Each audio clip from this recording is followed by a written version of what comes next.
Okay, we are ready.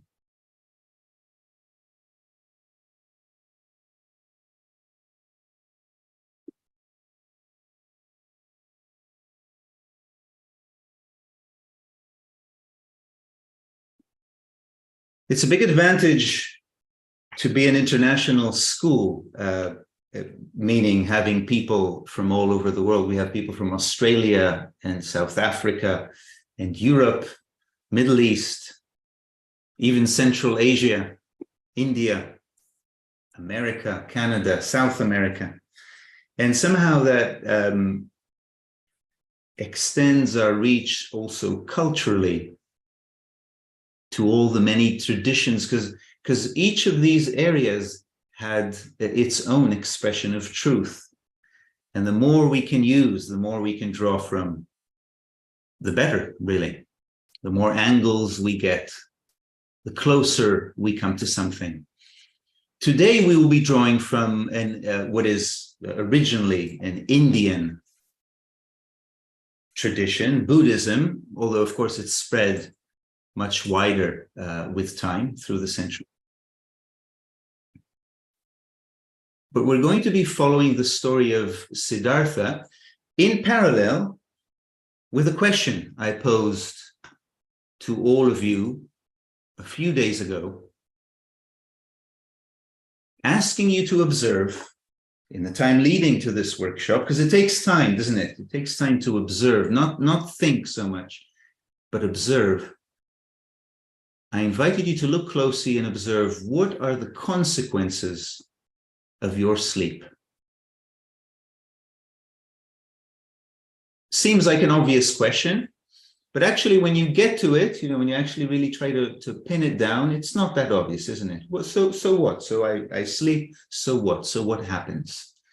The better we understand, the more, first of all, driven we are, of course, to work, but also the more we follow this path that, as you'll see, was very clearly outlined in the life story of Siddhartha. You see, Buddhism we associate with the verbal teaching of Siddhartha. There are many sutras, they're called, many lessons, many books, either of sayings of his or of elaborations of closer students of his. Usually traditions are like that.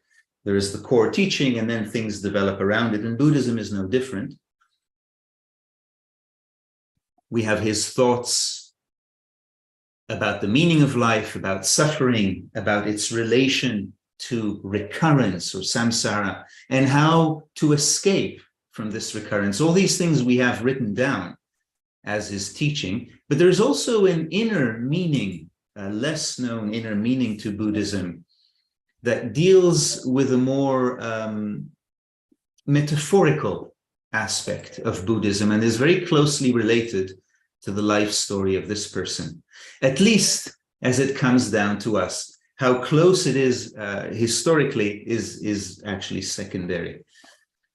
And these scenes of his life appear in older temples, many of which no longer exist. What we see here comes from Borobudur in Indonesia that still exists, still stands, as how it looks today.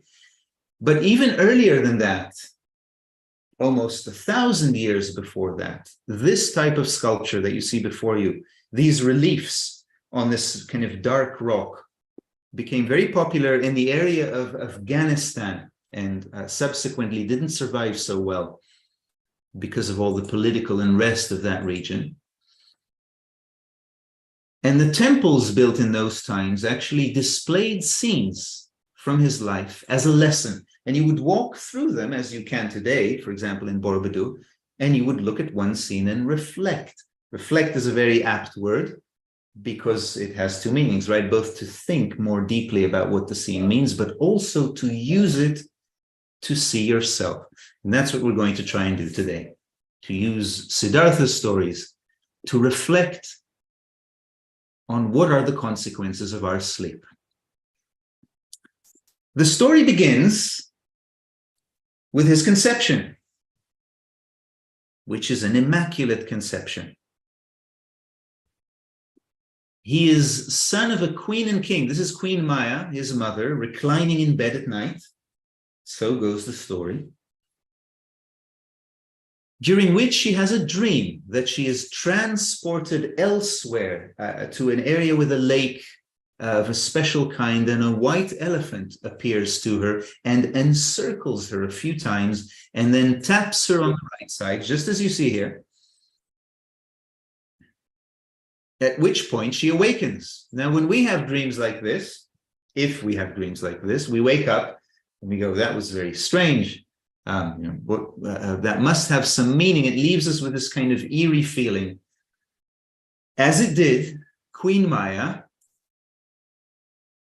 causing her to share it with her husband, the king. There he is, seated on his throne over here with a very big hand. This is her seated to his left, to our right. She tells him the story. He realizes this is auspicious, and he calls together all his counselors, all his sages, and tells them the dream and asks them, what could it mean? None know except the eldest, the wisest. Shown here, hasn't survived so well, at least in this relief. It hasn't survived so well. It's defaced, but here it is. This elder sage who says the dream is meaningful, and your wife, Queen Maya, will bear a son, a very special son, who will grow either to become a great monarch like your highness or an enlightened Buddha. This is, needless to say, very good news to the king. Kings needs heirs, and now that he seems to have a successor, he is delighted, as is the kingdom with him. And indeed, the prophecy comes to pass. Just as predicted, 9 months later, Queen Maya runs out to the garden, holds onto a palm tree. You might notice here, these details are awfully strange, by the way. They're very similar to some Christian story of Mary, apocryphal. It's not in the Bible. But anyway, that aside. So we have an Immaculate Conception. We have a holding onto the palm as she's experiencing contractions. And thereafter, a son pops out of her right side.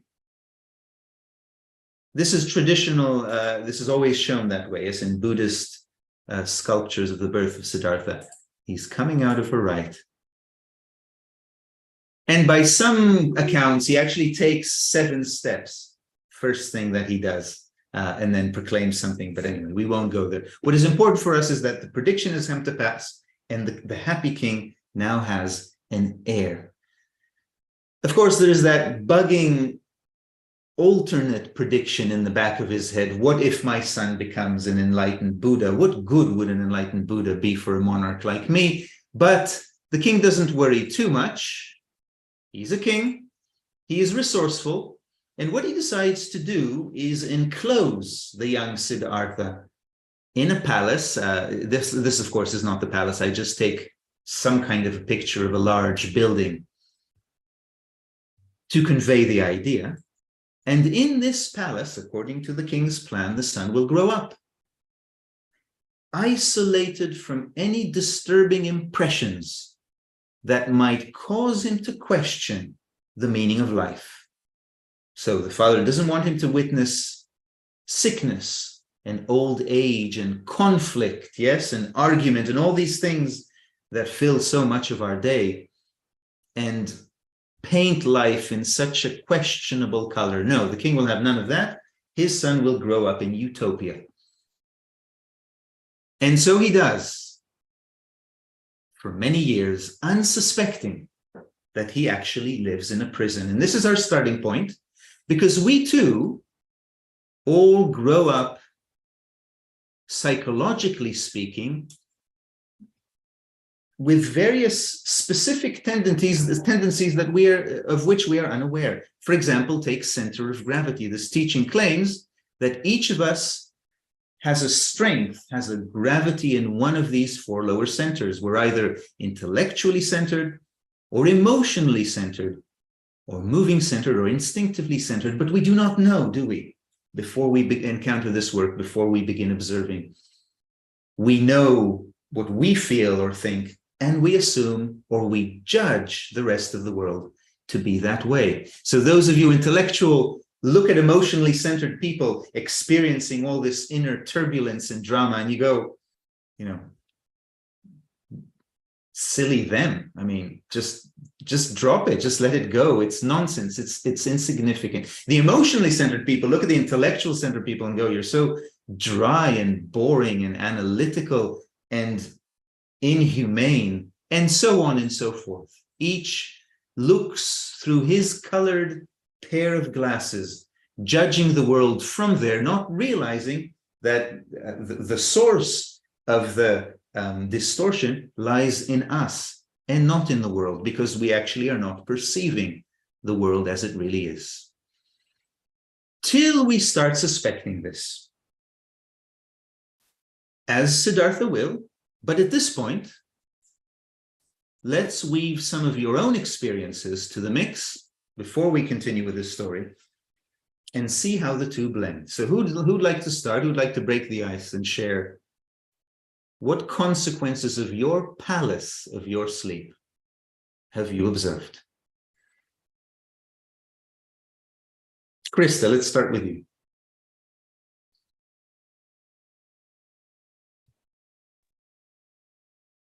Well, having this very strong dominance feature, which appears especially, I'm an entrepreneur, and founding a new company and getting the ideas forward. I have always thought that it really requires me to be very stubborn and black and white, kind of like this kind of thinking. But seeing that it's actually my biggest obstacle, not to be able to listen to other people more and accept that also them might have a good points regarding the idea itself, and especially how to perhaps carry it forward. And so now when I have within the school and seeing this for quite some time and experimenting with it, I just found another company.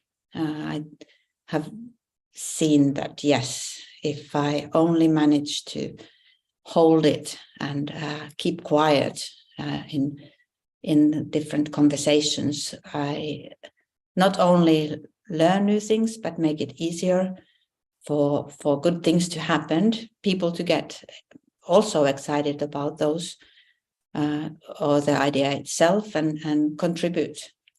So that is an area that I still have to kind of remind myself every day or before every meeting I have, that do try to now hold your horses and not kind of like dominate the conversation, and trust that also other people have something to say, and yeah, Good. already seen that it's worth it. Yeah. Good, Krista. Thank you very much. Very clear description. I know better. Let's call it that. I know better. And very clear, Krista, how as long as you do not realize you are in the palace of you know better, then yes, it'd be very hard to hold a business meeting with you or any kind of meeting with you. But once you do realize certain possibilities open before you, it's not the solution. It's not to say that once Krista realizes that's it, she's out. No, there's still a long journey, but she's in a very different relation to her palace than where we left Siddhartha, that he doesn't even have the slightest clue that he is actually in a prison and not in the world or in utopia or in whatever it is his father was selling him. Good. We'll come back to that, Krista. Let's maybe take another different example from somebody else, just to have, a few, a wider palette of examples. Who'd like to offer something different than dominance? Hannah.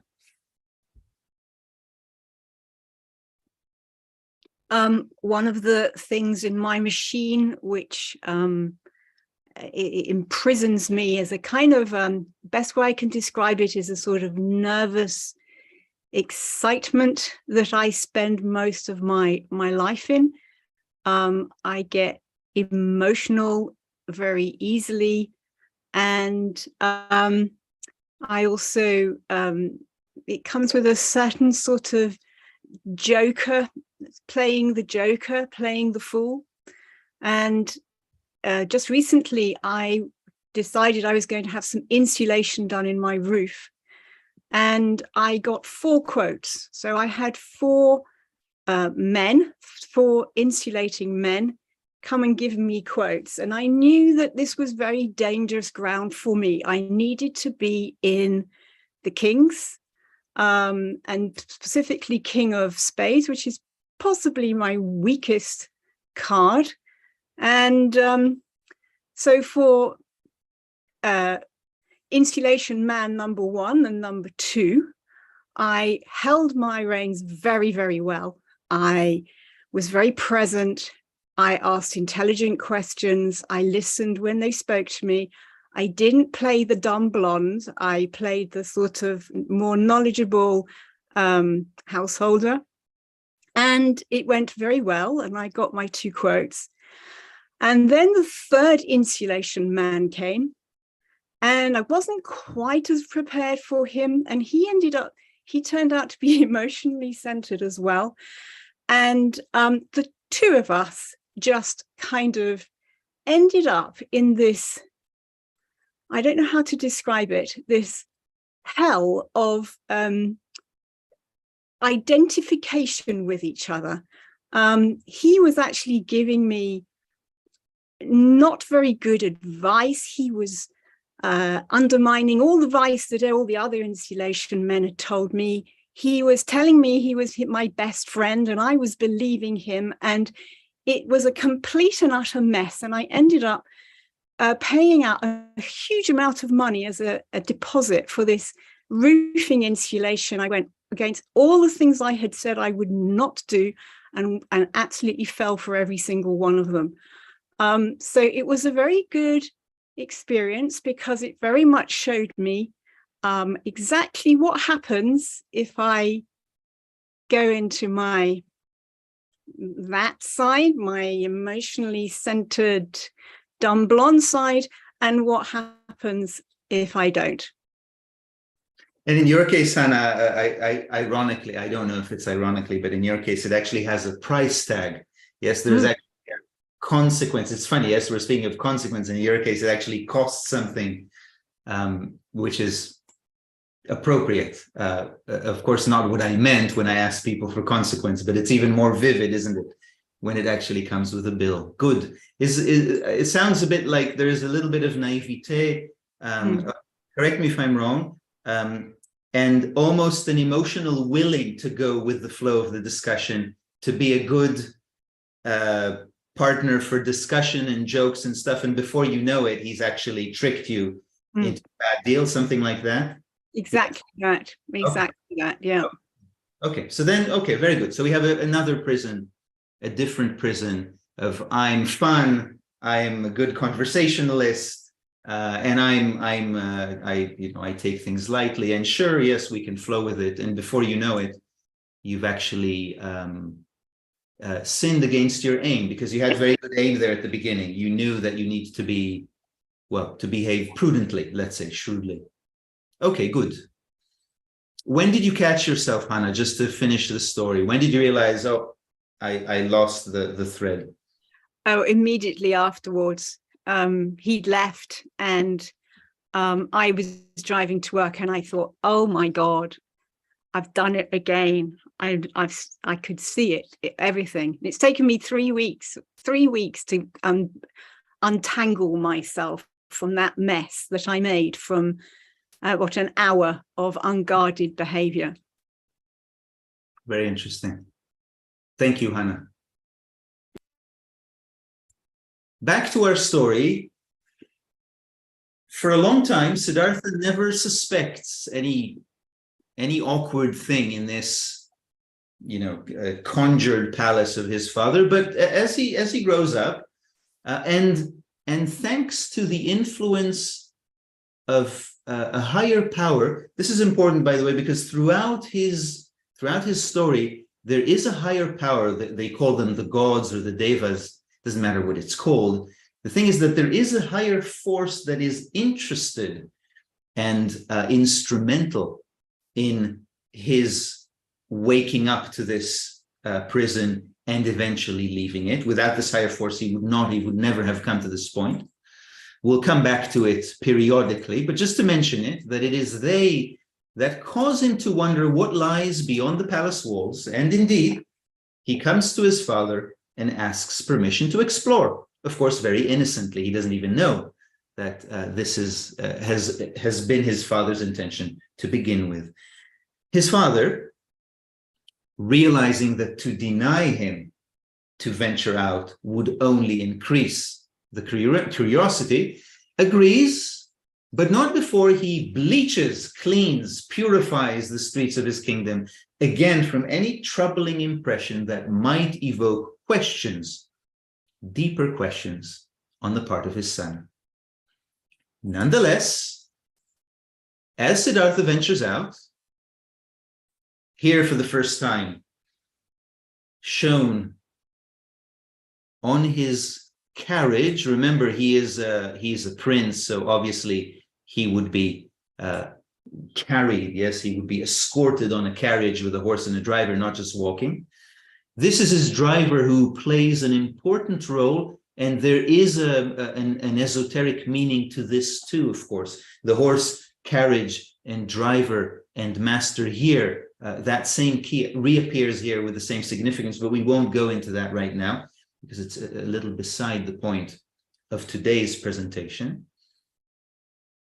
And those same gods, those same devas arrange, despite the king's will, that Siddhartha cross paths with a sick person and for the first time witness sickness, illness, probably severe illness. Yes, a person on the floor in, let's pretend, very bad condition. And Siddhartha is shocked.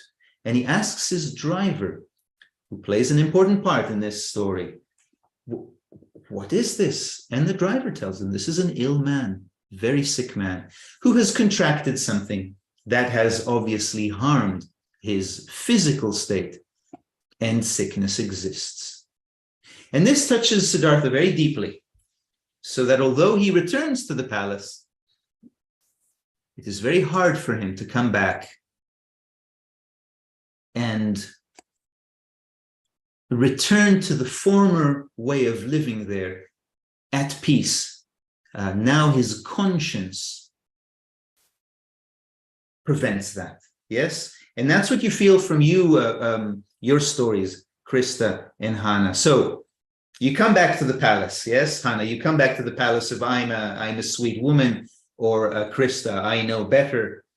But knowing that you can no longer be there for too long, thank God, with a clear conscience. I say thank God because you have to understand that the alternative would be, Hannah, that you could actually just return and be there in peace forever. You see what I mean? The friction, the self disgust, it might be too strong of a word, but I did this again.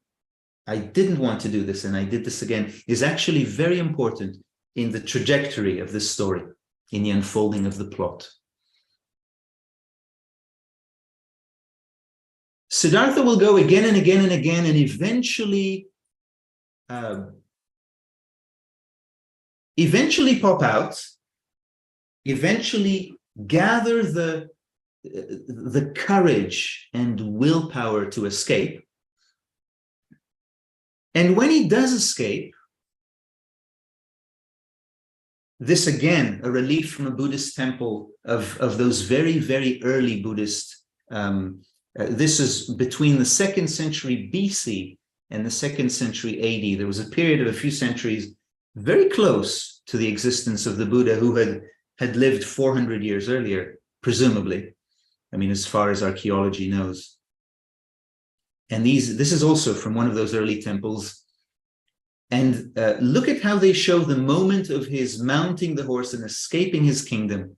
When you look at it from the side, he is popping out from almost a two-dimensional plane of the relief into a new dimension. And Hannah, when you are able to put aside, I'm a sweet, girl, or whatever you call it, or Krista, if you really are able to entertain, maybe they know just as well as I, or maybe they know something I don't see. When you're really able to do that, at that moment, Krista, you are no longer Krista. You see what I mean? You've left the palace, the prison of Krista behind, and you've actually attained something very big.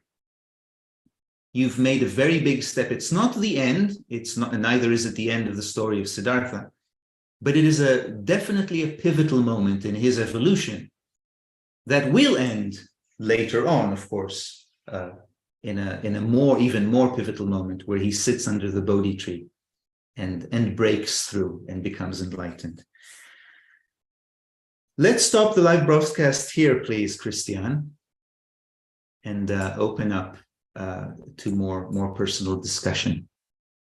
I'll wait for your signal.